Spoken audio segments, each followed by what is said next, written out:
Good morning friends. आज हम chapter 3 start करेंगे। Type of borrower and types of credit facility. हम लोग अभी जो है सर्टिफाइड क्रेडिट प्रोफेशनल कोर्स जो है सर्टिफाइड क्रेडिट प्रोफेशनल कोर्स जो है उस उसकी तैयारी कर रहे हैं चैप्टर वाइज। फिलहाल ये आईआईबीएफ के लिए जो बुक्स है उसकी उसकी हम लोग पहले इनिशियल जो है इंट्रोडक्शन देख रहे हैं, देयर आफ्टर हम लोग उसको ब्रॉड एक्सपेक्ट में डिस्कस करेंगे। Types of borrowers and credit facility. देखिए कई टाइप्स के बोरोवर होते हैं। पहला तो यहाँ पे ठीक है, पहला इंडिविजुअल होता है, agent, attorney, joint borrower, HUF, proprietary, partner, limited, registration of charge under company, ये भी पढ़ना है, limited liability partnership, other entities. Types of credit facility देखना है उसमें। उसके बाद समअप रहेगा, keywords, checks and progress, answer check your progress. ठीक है, आइए देखते हैं टाइप्स ऑफ बोरोवर क्या क्या है। डेली की डेली जो है हम लोग जो स्टार्ट करते हैं अपनी दिनचर्या। हम्म, ठीक है। ऑब्जेक्टिव क्या है, हमें ये देखना है to enable the reader to learn about various types of borrowers. Legal status of borrower. Legal status क्या हो सकता है, सबसे बड़ा चीज लीगल स्टेटस क्या है। टाइप्स ऑफ बोरोवर तो आपको पता है, लेकिन उसका लीगल स्टेटस क्या है। रजिस्ट्रेशन ऑफ चार्ज क्या होगा अंडर कंपनी एक्ट, और वेरियस ऑप्शन फॉर लेंडिंग। ठीक है, फिर वही चीज है, the essential function of bank क्या है, accept deposit from the public and to lend the interest, lend और invest the money for the earning profit. क्यों, अर्निंग प्रॉफिट होगा तो इससे इंटरेस्ट इसको दिया जाएगा, और अपने खर्चे काटने के बाद जो होगा वो नेट प्रॉफिट होगा। ठीक है, ओके। देखिए, all transaction relating to deposit and loan customer of a bank are in form of account maintain in books of account. कोई भी चीज़ है, आइदर सेविंग अकाउंट हो या टर्म लोन हो, उसके सबके लिए क्या होता है, एक अकाउंट होता है। तो क्या होता है, बैंक के बुक्स में होता है।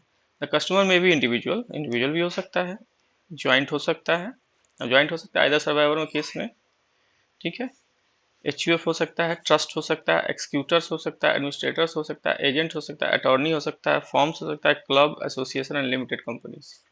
ठीक है, इतने चीज हो सकते हैं। तो banker must ensure that the person opening the account, banker को जो है इंश्योर करना चाहिए कि कोई पर्सन जो अकाउंट ओपन कर रहा है has the capacity to do so and there is a complete clarity in nature of account relationship. ठीक है, कोई भी व्यक्ति अगर अकाउंट ओपन कर रहा है तो उसके पास एबिलिटी होनी चाहिए कि वो उसके लिए सक्षम है। ठीक है, this aspect is generally taken care of by asking the customer to use the bank application form और ओपनिंग अकाउंट। हम लोग क्या देते हैं उसको, सेविंग के केस में या सीडी के केस में उसको क्या देते हैं, अकाउंट ओपनिंग फॉर्म। पहले सबसे पहले अकाउंट ओपनिंग फॉर्म देते हैं और उसके साथ एक सीआईएफ देते हैं। ठीक है, दो चीजें देते हैं, कस्टमर आइडेंटिफिकेशन। और लोन के फॉर्म में क्या होता है, लोन एप्लीकेशन होता है। लोन एप्लीकेशन बाय द चाहे पार्ट 1 हो पार्ट 2 हो। ठीक है, the nature of relationship in each type of account calls for differing degree of care of part of the banker. For example, the legal requirement in establishing a contractual relationship in the transaction in the account are vastly different as between an individual account and a trust account. In dealing with the loan account, the banker should additionally be conversant with the legal provision of। देखिए, ये सब account को deal करने के बाद आपको ये भी ध्यान रखना होगा कि ये जो इंटिटीज हैं इनका लीगल रिकोर्स क्या है, लीगल प्रोविजंस क्या है, लीगल आइडेंटिटी क्या है। ठीक है, it's are applicable to different class of the borrowers। मान लीजिए for example, the authority of borrower to deal with the property और assets offered as a security for the advance and relevant provision for law governing advance में you have to establish before giving the loan. मान लीजिए कोई borrower है, वो property mortgage करना है उसको। ठीक है, वो नहीं आया, वो आने में सक्षम नहीं है, बट उसने किसी से, मान लीजिए फॉरेन में ही रह रहा है, फॉरेन में रह रहा है, उसने किसी के थ्रू जो है पावर ऑफ अटर्नी किसी को ग्रांट कर दिया। तो हमें ये देखना है कि पावर ऑफ अटर्नी जो है बोरोवर ने दिया है, क्या वो एक्सिक्यूटिबल है या लीगल रिव्यू में के हिसाब से फिट बैठता है या नहीं बैठता। Similarly, a borrower dealing in explosive में has to comply with certain additional formality than one lending in iron and steel. ठीक है, अब एक्सप्लोसिव का डील कर रहा था उसको तो कई सारी चीज़ों का परमिशंस होगा, ध्यान रखना होगा, टेकन केयर ऑफ करना पड़ेगा। तो ये चीज़ ध्यान रखना है। नेक्स्ट है, in any contract two essential things are किसी भी कॉन्ट्रैक्ट में टू एसेंशियल बीइंग क्या होता है, capacity to enter into contract, उसकी कैपेसिटी क्या है कॉन्ट्रैक्ट को इंटर करने के लिए सक्षम है कि नहीं, इन्फोर्समेंट ऑफ द कॉन्ट्रैक्ट, अगर हमने कॉन्ट्रैक्ट कर लिया तो क्या इन्फोर्सेबल है या नहीं। तो both these aspect are important and complementary in nature, एक दूसरे के पूरक है, one without other is legally useless, ठीक है। तो कैपेसिटी क्या है, section 11 of Indian contract act 1872 stipulates, देखिए सेक्शन 11 है इंडियन कॉन्ट्रैक्ट एक्ट का, ये अंग्रेजों के समय में बना हुआ था 1872 में, स्टिपुलेट क्या कि a person is a competent, person is competent to enter the contract provided he has attained the age of maturity according to the law which he is subject, he is sound mind and he is not otherwise disqualified by any law to which he is subject, ठीक है। अब Indian contract act का section 11 क्या कहता है कि कोई भी पर्सन तभी कॉन्ट्रैक्ट कर सकता है कि वो क्या मैच्योरिटी के एज पे हो, मीन्स 18, हमारे यहाँ कितना है मैच्योरिटी, मतलब 21 साल पे मेल, 18 साल पे फीमेल, ठीक है। ओके, ये सॉरी 18 होएगा 18, ठीक है। इस पे मैच्योरिटी होना चाहिए, मैच्योर होना चाहिए, क्या है उसका साउंड माइंड होना चाहिए। अब कोई मेंटली डिस्टर्ब है तो वो नहीं कर सकता, या डिस्क्वालीफाइड नहीं होना चाहिए लॉ से, तो ही वो आपको जो है कॉन्ट्रैक्ट में इंटर कर सकता है। Clearly bank should not deal with the person who are not having legal capacity, उसके पास कोई, उस व्यक्ति के साथ बैंक कभी नहीं डील करती है जिसके पास कोई लीगल कैपेसिटी नहीं हो। The only exception could be deposit account for minor subject to certain, देखिए लोन में तो आप माइनर को नहीं ले सकते बट डिपॉजिट में ले सकते हैं। अब आइए दूसरा जाए, एक तो कैपेसिटी, दूसरा इन्फोर्समेंट। अब मान लीजिए कैपेसिटी सब कुछ है लेकिन इन्फोर्समेंट कैसे होगा, enforcement relate to situation where the contractual obligations are not met through the mutual act required to achieve the contract objective। अब मान लीजिए इन्फोर्समेंट कब लागू होगा, जब दोनों ने कॉन्ट्रैक्ट किया बट वो कॉन्ट्रैक्ट बाद में जाके कुछ प्रॉब्लम के कारण एक्सक्यूट नहीं हो रहा है या उसके हिसाब से कॉन्ट्रैक्ट का ऑब्जेक्टिव को फुलफिल नहीं हो रहा है, तो फिर इन्फोर्समेंट की बात आती है। The terms of the contract empower either party to seek legal recourse to ensure that the terms of the contract are complied with, ठीक है। when legal action is initiated to this end it is called enforcement, ठीक है। when legal action is initiated to this end it is called enforcement, अगर legal action initiate किया जा रहा है तो उसे क्या बोलते हैं enforcement। let's now, अब ये तो हो गया हमारा कैपेसिटी एनफोर्समेंट। अब आते हैं हम लोग कि टाइप्स ऑफ बोरोवर कौन कौन से। इंडिविजुअल, सबसे पहला इंडिविजुअल बोरोवर। इंडिविजुअल बोरोवर किसे कहते हैं, देखिए banks can lend all the individual of a sound mind who are not minors, ठीक है, मेजर होना चाहिए, ठीक है, और मेंटली डिस्टर्ब नहीं होना चाहिए, तो उसको बैंक लेंड कर सकती है। Person who are not minors can be called majors. What are the aspect that bank should keep in mind while financing the individual who is not a minor, क्या क्या ध्यान में रखना होगा कि वो मेजर होना चाहिए, मेजर ये person who is not minor, it entertaining an advance proposal from the individual major and following point should be kept in mind. देखिए ये शुड बी साउंड होना चाहिए, मेंटली डिस्टर्ब नहीं होना चाहिए, sound mind, and should not be undischarged insolvent, दिवालिया नहीं होना चाहिए, ठीक है। It should be in a good sense at the time of entering into the contract, उसके पास समझदारी होनी चाहिए कोई कॉन्ट्रैक्ट साइन करने पर। दस ए person who is a drunk is not legally competent to enter into the contract when he is intoxicated or delirious from fever, ठीक है। Thus a person who is a drunk is not legally competent to enter into a contract when she is intoxicated or delirious from fever, ठीक है। ये नहीं हो सकता, he she cannot understand the terms of contract, अगर वो नहीं समझ पाता in the form of rational judgment to interest, तो ऐसे व्यक्ति कॉन्ट्रैक्ट में नहीं जा सकते। In case of karta of HUF, inquiry should be thoroughly made as regard to property और एसेट्स ऑफर्ड। अगर कोई एचयूएफ है, करता है,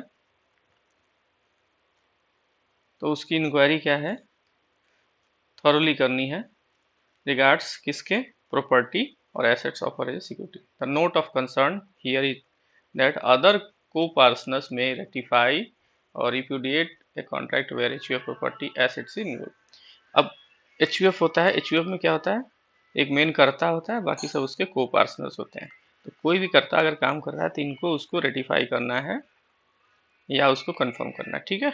assets involve, full description of the assets should be obtain before granting advance, पूरा डिस्क्रिप्शन आपको लेना है एडवांस ग्रांट करने से पहले। He should sign the document in his personal capacity and not acting for or on behalf of the customer person। ठीक है।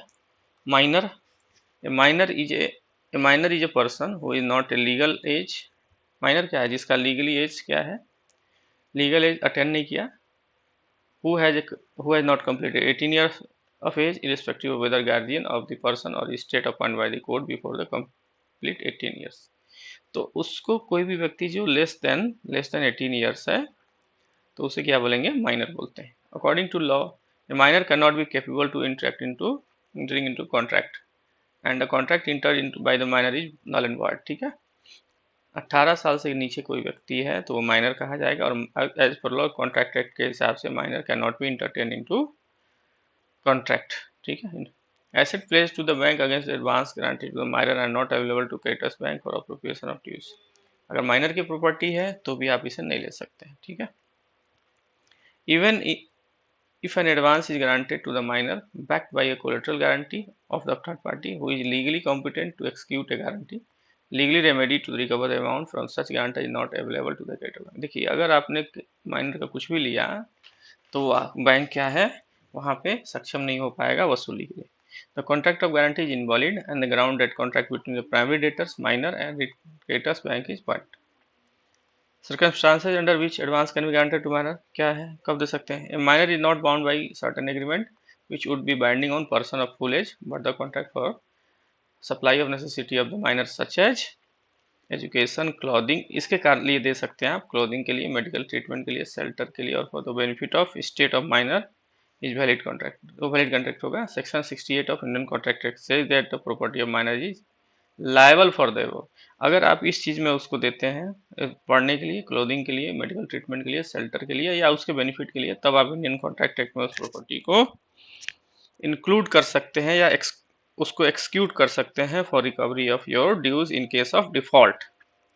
देखिए यहाँ पे एक चीज़ दिया हुआ है, care in case of unsound mind. अगर अनसाउंड माइंड है, where circumstances prompt a banker to suspect the mental acuity or soundness of a mind of a person before considering a proposal put forth by such a person, the banker must take steps to ascertain the exact state of person of mind।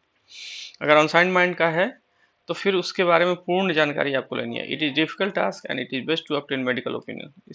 ये अपने से उसको search करने की बजाय ज़्यादा अच्छा है कि उसे मेडिकल ओपिनियन ले लिया जाए। ठीक है। If it is establish that he is an unsound mind, the court will appoint a guardian for the person, he will enjoy the same legal protection from his acts and in case of minor। ठीक है।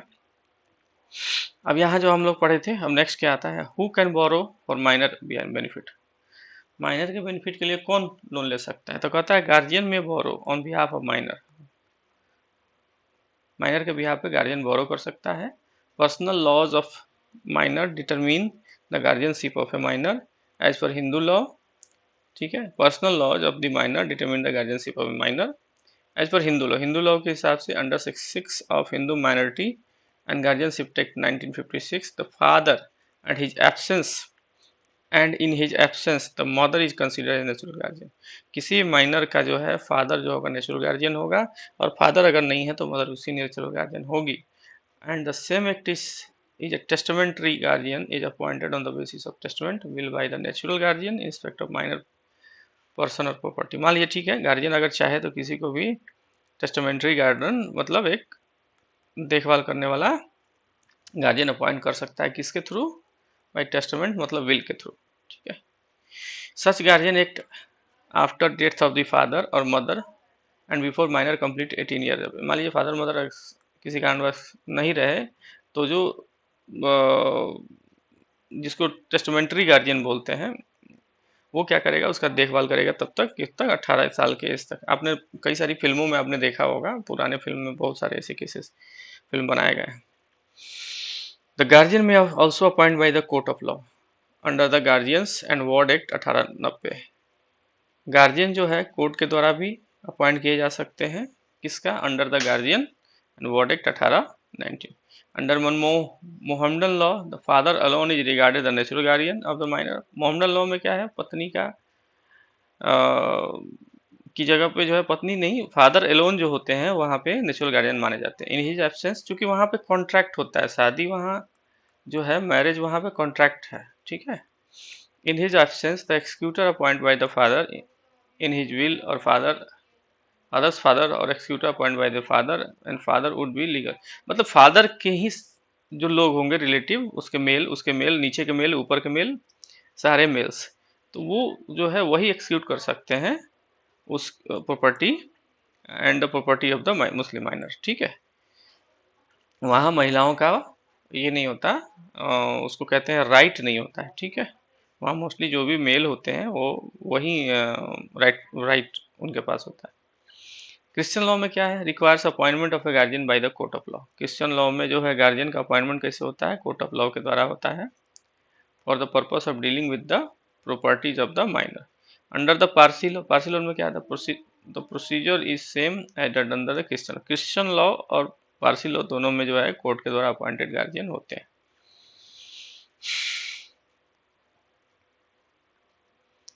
Document क्या चाहिए, document in respect of loan granted on behalf of minor have to be executed by guardian, guardian के द्वारा execute किया जाएगा अगर loan लेते हैं। डिस्क्राइबिंग हिमसेल्फ और herself as a guardian of minor, otherwise minor state will not be liable for डेप्ट, ठीक है। माइनर क्या होगा, डेट के लिए लायबल नहीं होगा। Document should be further set out in detail of minor necessities for which sums are being borrowed और benefit of the states of the minor which money is borrowed, ठीक है। Other rules क्या हो सकता है minors के लिए, related to minors, section 26 of Indian contract act कहता है, परमिट करता है कि minor to draw, endorse, deliver and negotiate such instrument so as to bind all party except himself. वो कर तो सकता है लेकिन उसके सिवाय सब लोग बाइंड हो जाएंगे, ठीक है। The parties to the instrument will remain liable thereto and the instrument will remain invalid instrument against all party except the minor। Minor कोई डॉक्यूमेंट अगर उसके साथ एक्सिक्यूट करता है सभी लोगों के साथ, सभी लोग लायबल है एक्सेप्ट माइनर को छोड़ के। इन a decided case it was held in the case of minor is one of the executant of the promissory note, ठीक है, he she bear no liability thereon but it would not have solved the other major joint promisor from the liability। जो भी joint जिसने contract किया है minor को छोड़ के सभी लोग लायबल हो गए। अब minor can not be a partner in a firm but can be admitted to the benefit of the partnership. Partner नहीं हो सकता किसी फॉर्म का बट एडमिट किया जा सकता है। ए minor partner shall not execute a document on behalf of the form. Minor का सिंपल सा है, माइनर कोई भी डॉक्यूमेंट एक्सिक्यूट नहीं कर सकता, सिंपल। बट अगर कोई डॉक्यूमेंट एक्सिक्यूट किया उसके साथ कोई को बोरोवर है तो उसको छोड़ के सारे लोग लायबल हैं।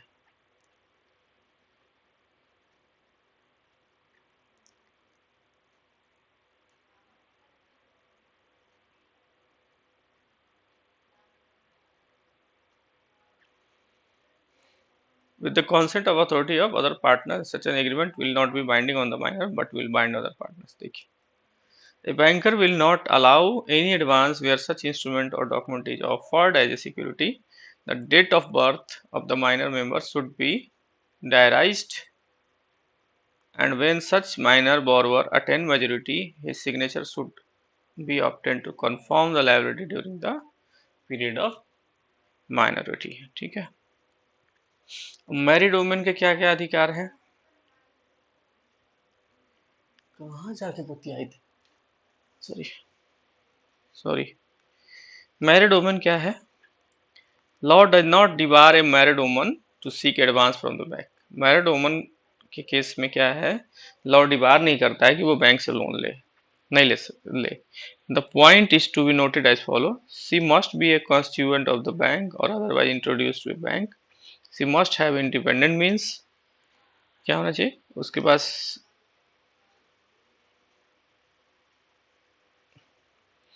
borrowing should be commensurate with her requirement and her ability to repay। The bank should examine her own asset and ensure that the same are sufficient to cover the amount।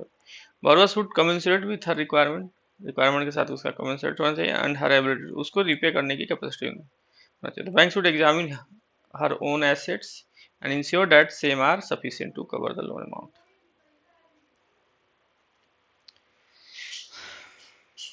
Next है, in case of advance granted to married woman, her husband shall not be liable except the following circumstances. Married woman के case में उसके husband liable नहीं है, ठीक है, कब?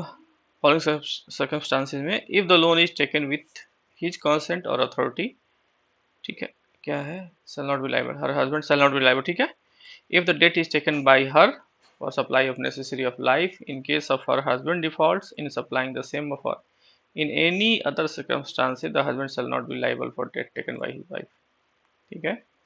इन cases में क्या है, if the loan taken with his consent और अथॉरिटी, तब क्या है, हस्बैंड लायबल है, मतलब आप ज्वाइंट बोरिंग बना लीजिए तो लायबल है।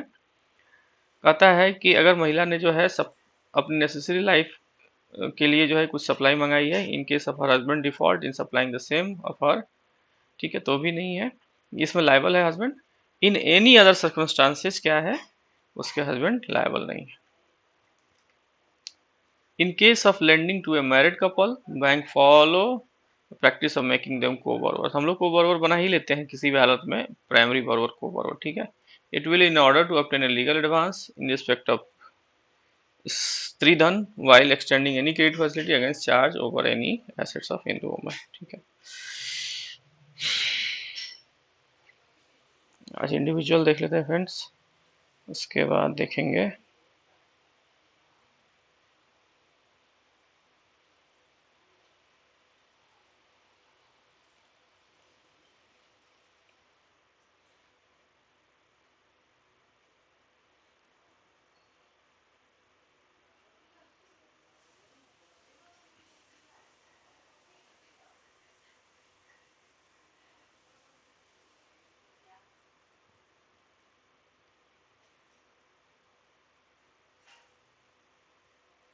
नेक्स्ट आता है पर्दा नसीन। पर्दा नसीन क्या होता है, pardanashin is one who observe complete seclusion in accordance with the customs of their community। पर्दा नसीन वही होती है जो अपनी कम्युनिटी के हिसाब से पूरा अपने आप को ढक के रखती है। She is qualified to get an advance sanction and has to capacity to enter into contract, but such transaction faces the possibility that plea may well be raised that improper and undue influence has been exerted on her to get the contract executed against her and full understanding। इसमें कुछ ये हो सकता है, possibility है, such transaction faces possibility that a plea may be well being raised that improper and undue influence has been exerted on her, ठीक है। कहता है bank should not refuse granting advance to such person but fortify itself by resorting the collaterals. Bank क्या है, उसको मना नहीं कर सकता है, लेकिन अपना एथी सेव करने के लिए उसको कोलेटरल मांग सकता है। Bank must also maintain record of transactions conducted by हर, ठीक है, उसके द्वारा जितने भी ट्रांजेक्शन है उसको रिकॉर्ड रखना चाहिए। Each transaction must be witnessed by an independent person preferably by relatives known to the bank and is conducted in the presence of a bank officer who can identify the party, ठीक है। each transaction must be witnessed by the independent person, ठीक है, witness होना चाहिए independent person के द्वारा, known to the bank and conducted in the presence of the bank officer who can identify the party। this aspect that transaction must be verified by the independent person should be explained to the pardanashin women and her consent obtain. ये transaction जो है verified independent person के द्वारा होगा, लेकिन वो क्या है, प्रधानसीन पर्सन को बताना बहुत ही अत्यंत आवश्यक है, ठीक है। उसके बाद एजेंट पढ़ेंगे, ठीक है, सेकंड में आ जाता है एजेंट। अब इलिटरेट पर्सन देख, इलिटरेट पर्सन क्या है, has the capacity to enter into by, illiterate person भी कॉन्ट्रैक्ट इंटर कर सकता है। He she execute a document by thumb impression. Thumb impression is a mark, thumb impression किया तो क्या है, वो मार्क आया, तो वो थंब इंप्रेशन को जो है ना वेरीफाई करना होगा किसी न किसी ब्रांच के स्टाफ के द्वारा, ठीक है। Signature include a mark by a person who is unable to write his और name if both the hands are lost foot thumb impression is fixed. अगर हमारी दोनों हाथ नहीं है तो पैर का थंब लेना है and consider as a mark. While obtaining the document from the illiterates, extra precaution to be taken that the document should be read out and explained to the executant in presence of the witness whose names and address should be kept on record. ठीक है, अगर आप document को execute करते हैं illiterate person के द्वारा तो आप किसी व्यक्ति के सामने उसको समझाएं और उस व्यक्ति का नेम एंड एड्रेस अपने रिकॉर्ड में सेफ रखें। It is suggested that the recital of to this effect, ठीक है, recital to this effect, recital typed on the plain paper would suffice, duly witness by third party may be obtained and held with the document in document. ठीक है, जब आप उसको witness कराते हैं तो जो उसको समझाया गया है उससे उस पर सिग्नेचर लेना है। While dealing with the loan to the person of Indian origin ensure that loan given और a immovable property fulfills the condition under the general permission granted by the. कहता है कि while dealing with the loan to the person of Indian origin ensure that the loan given for the immovable property fulfill the condition under the general permission granted by the RBI। ठीक, चलिए friends 25 minute हो गए। अगर आपको हमारा channel अच्छा लग रहा है, अभी फिलहाल फ्रेंड्स देखिए इसमें क्या है कि अभी हम लोग इंट्रोडक्शन टाइप का रीडिंग ईच एंड एवरीथिंग उसको लाइन बाय लाइन देख रहे हैं। समय आने पर जो है एक एक करके उसको समराइज करके हम आगे बढ़ते जाएंगे। ठीक है, तो अगर आपको हमारा चैनल अच्छा लग रहा है तो प्लीज़ लाइक ज़रूर करिए, शेयर करिए, सब्सक्राइब करिए। और सबसे बड़ा चीज़ लगता है कि फ्रेंड्स 5 व्यू आ रहा है, ओनली 5 व्यू 4 व्यू, तो आपके सहयोग की पूर्ण आवश्यकता है, तभी हमारा भी मनोबल आगे होगा। Okay friends, thank you.